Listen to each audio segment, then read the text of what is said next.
आज पाल कागदर के इस पावन मां प्रकृति की गोद में ये जो चिंतन शिविर आयोजित हो रहा है, इस चिंतन शिविर आयोजित करने जैसी जगह उपलब्ध करवाने वाले इस गांव की पूर्वा शक्ति को खूब खूब नमन जोहार। और इस पंडाल में उपस्थित भारत देश के मूल बीज मूल मालिकों को खूब खूब जोहार। जय आदिवासी, जय भील प्रदेश। साथियों, अभी सभी वक्ताओं के द्वारा अलग अलग वर्तमान में हमारे आदिवासी समुदाय के साथ, हमारे इस क्षेत्र में आदिवासियों के साथ जी रहे जो लोग हैं, उनके साथ जो बीत रही है, जो समस्याएं हैं उनके ऊपर और उनकी समस्याओं का समाधान किस प्रकार किया जाए उस पर बात चल रही थी। साथियों, बातें बहुत कड़वी भी है, गहरी भी है, हमको चोट पहुंचाने वाली भी है, लेकिन इसका जो समाधान है उस समाधान के लिए भी कहीं ना कहीं हमको भी गहराई से मंथन करते हुए उसके ऊपर काम करने की जरूरत है। आज इस भारत देश के अंदर जो लोकतंत्र है उसको बचाने के लिए, उसको व्यवस्थित करने के लिए और देश को इस लोकतंत्र के माध्यम से आगे बढ़ाने के लिए वन नेशन वन इलेक्शन की बात की जा रही है।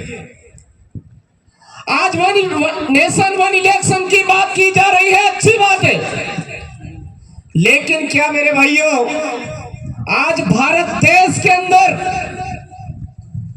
अलग अलग लोगों के लिए अलग अलग शिक्षा व्यवस्था निर्धारित की गई, इसके लिए किसी दिन केंद्र में या राज्यों में बात हुई है क्या? आज अलग अलग तरीके से बोर्ड बना दिए, आरबीएसई, सीबीएसई, आईसीएसई। क्या आप यहां पर उपस्थित हो? मैं आपसे थोड़ा मंथन के लिए बात रखना चाहता हूं कि आरबीएसई के अंदर जो 8वीं क्लास की जो किताब है वही की वही किताब सीबीएसई पैटर्न जो है उसकी भी 8वीं क्लास की जो किताब है, दोनों क्या सेम पैटर्न पर सेम नॉलेज के ऊपर आधारित है क्या? नहीं है। अरे जब हमारी किताबों में ही भेदभाव है तो हमारा ये जो देश है ये लोकतंत्र में वन नेशन वन इलेक्शन से कैसे आगे बढ़ जाएगा? आज हमारी शिक्षा व्यवस्था को 2 भागों में विभाजित किया गया है। पूंजीपति वर्ग के लिए अलग शिक्षा व्यवस्था और गांव का जो निधन वर्ग का, गरीब वर्ग का व्यक्ति है उसके लिए अलग शिक्षा व्यवस्था। निजीकरण और सरकारी, एक सरकारी स्कूल में जो अध्यापक पढ़ा रहा है वो 5,000, 10,000, 15,000 में पढ़ा रहा है, उसके ऊपर कौन विश्वास कर रहा है? जो सरकारी सेवाएं प्राप्त कर रहा है वो भी विश्वास कर रहा है और उनके बच्चों को निजी में भेज रहा है। और एक तरफ 70,000, 75,000, 62,000, 65,000 की जो पेमेंट उठा रहा है वो भी कहीं ना कहीं अपनी जो शिक्षा व्यवस्था उसके द्वारा दी जा रही, वो अपने आप में कॉन्फिडेंस के साथ में ये नहीं कह रहा है कि हमारी शिक्षा व्यवस्था है वो मजबूत है। तो ये जो इस तरह की शिक्षा को 2 धड़ों में विभाजित करने वाली चीजें हैं, ये हमारे देश को आगे ले जा पाएगी क्या? इसके ऊपर आज दिन तक केंद्र की सरकारों ने मंथन किया क्या?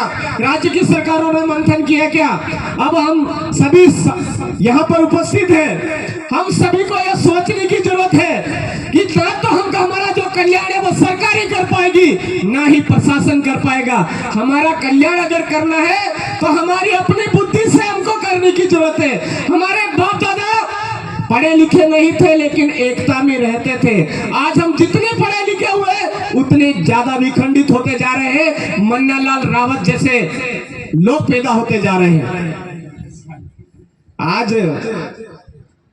पता नहीं कौन सी स्कूल में पढ़ करके वो एक ही चीज नजर आ रही है उनको, हमारे अपने समाज का, अपने कुनबे का, अपने घर का ही एक कहीं ना कहीं गलत बात करने में उनको मजा आता है। और मैं आप तमाम साथियों से यही कहना चाहूंगा, अरे कौन से खेत की मूली है मनोहर रावत, उसको आदिवासी परिवार की जो विचारधारा है, उस विचारधारा के विरोध के बदले में ही उस आदमी को टिकट मिला है। आप थोड़ा विचार करिए, आदिवासी परिवार जो विचारधारा है, आदिवासियों की जो मूल थीम है, उस थीम के विरोध करने के एवज में उसको टिकट मिला है और उसी टिकट के एवज में वो जीता है। अरे विरोध करने के बदले ही उसको टिकट भी मिल गया, जीत भी गया। अब शायद मुझे लगता है प्रधानमंत्री भी आप ही बनाना चाह रहे हो, ऐसा लग रहा है सोशल मीडिया में जब देखता हूं तो। अरे उस आदमी की कहीं से कहीं तक कोई वैल्यू ही नहीं है, उसकी वैल्यू बढ़ाने का काम हम लोग कर रहे हैं। तो आज के बाद जहां पर भी उनकी पोस्ट नजर आए, उस पोस्ट को करने वाले को, लाइक करने वाले को, कमेंट करने वाले को ब्लॉक करो। अपने आप ढेर होकर के अपने अपने अपने घर में, हमारे प्रतापगढ़ का जो गांव चिकलार है उसी में छुप के मर जाएगा, वो तो अपने आप खत्म हो जाएगा। आप थोड़ा सा दिमाग से काम लेने की जरूरत है। हम अधिकतम अभी बाबूलाल जी की भी बात कर रहे थे, हमारे अपने समाज के हैं, नाम के जरूर हैं, शायद पता नहीं उनका वो चेक करना चाहिए, उनकी भी यही कंडीशन है। अरे सर ये आज नई बात नहीं है, अंग्रेजों के समय में भी इसी तरह से इस आदिवासी क्षेत्र के अंदर, आदिवासियों के अंदर जो दल्ले थे, उन दल्लों को उन्होंने लेकर के आदिवासियों को दबाने के लिए प्रयास किया गया था। लेकिन हमारे लोग दबे नहीं, मुकाबला किया। मुकाबला किससे किया? दिमाग से किया। मुकाबला किससे किया? शरीर से किया। लेकिन आज की तारीख में हमारे आदिवासियों को दिमाग तो दो धड़ों में विभाजित कर दिया, एक तो निजीकरण के माध्यम से, एक सरकारी के माध्यम से। हम सोचते हैं कि हमारा दिमाग इतना मजबूत क्यों नहीं हो पा रहा है, हमारा माइंड इतना डेवलप क्यों नहीं हो रहा है। अरे हमारे गांव में जा करके देखो तो लोग सिर्फ एक ही बात सोचते हैं कि हमको पशु बाड़ा मिल जाना चाहिए, हमको हैंडपंप मिल जाना चाहिए, इसी को सबसे बड़ा लोकतंत्र मानते हैं वो लोग। तो हम सबको हमारी इस क्षेत्र के अंदर जो शिक्षा व्यवस्था आज कहीं न कहीं चरमरा गई है, उस शिक्षा व्यवस्था को मजबूती के लिए न लोकसभा न विधानसभा, सबसे ऊंची ग्राम सभा, हमारी अपनी ग्राम सभा के माध्यम से हमारी जो शिक्षा व्यवस्था है उसको मजबूत करने का प्रयास हमको खुद को करना पड़ेगा। ना कोई प्रशासन का आदमी आएगा, ना कोई शासन का आदमी आएगा, हमको किसी के भरोसे नहीं रहना होगा। आज न्याय व्यवस्था को लेकर के छोटी छोटी बात पर हम दौड़ करके थानों में चले जाते हैं और उनके न्याय पे विश्वास करने के लिए वहां आस लगा करके बैठ जाते हैं। हमारी अपनी न्याय व्यवस्था जो कम खर्चीली थी, बिना खर्चे की थी, उस न्याय व्यवस्था को पुनर्स्थापित करना होगा। आज अभी भाई साहब बता रहे थे ब्लड डोनेट करने के लिए, मैं आपसे पूछना चाहता हूं मेरे साथियों कि आज से 10 साल पहले आदिवासियों को कभी ब्लड की जरूरत पड़ती थी क्या? कभी ब्लड की जरूरत ही नहीं पड़ती थी। आज की तारीख में हो क्या रहा है, कोई जैन समाज का व्यक्ति है, उनमें ज्यादा ब्लड की जरूरत नहीं पड़ रही है। ब्राह्मण समाज का है, उसको ब्लड की जरूरत नहीं पड़ रही है। मुस्लिम समुदाय का है, उसको ब्लड की जरूरत नहीं है। किसी भी हॉस्पिटल में चले जाओ, आदिवासी इधर उधर भटकता हुआ मिलता है। किसके लिए? ब्लड के लिए, ब्लड के लिए, ब्लड के लिए। अब वो क्यों? वो इसलिए कि बच्चा पैदा होते ही उसको कुरकुरे का जो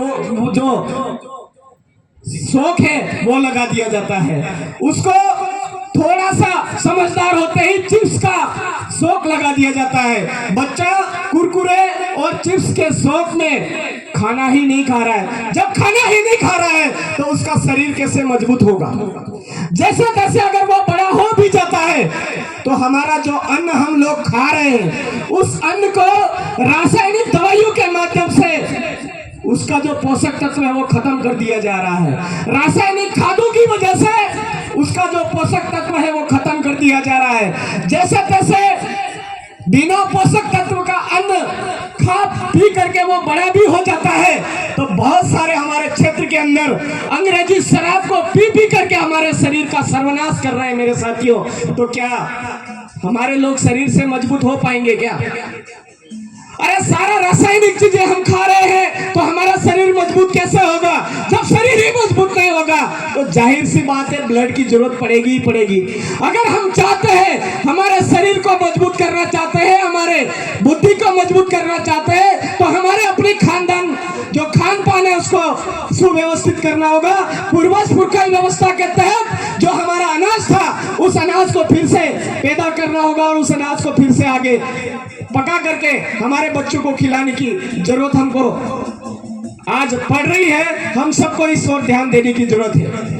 बाकी मैं आप तमाम साथियों से यही कहना चाहूंगा कि हमारे को ढोंग ढकोचलों में ढकेल करके हमको शारीरिक रूप से, मानसिक रूप से कमजोर किया जा रहा है। हम सब लोग इन ढोंग धतुरों के जाल में ना फंसे और आगे बढ़ चढ़ करके आदिवासियों की पुरखाई परंपरा है, उस पूरा पुरखाई परंपरा पूजा पद्धति को अपनाए एवं न लोकसभा न विधानसभा, सबसे ऊंची ग्राम सभा वाली बात को आत्मसात करते हुए हमारे समुदाय को आगे बढ़ाने में प्रयास करें। अभी काफी वक्ताओं की लंबी लिस्ट है। मैं आप इस कागज की धरा पर मुझे आज मौका दिया, इसके लिए आप सबका आभारी हूँ। आप तमाम साथियों ने मुझे सुना, इसके लिए आप तमाम साथियों का खूब खूब जोहार। जय आदिवासी, जय भील प्रदेश, जय संविधान, जय भारत, आप सबकी जय। धन्यवाद मांगू राजा। हमारे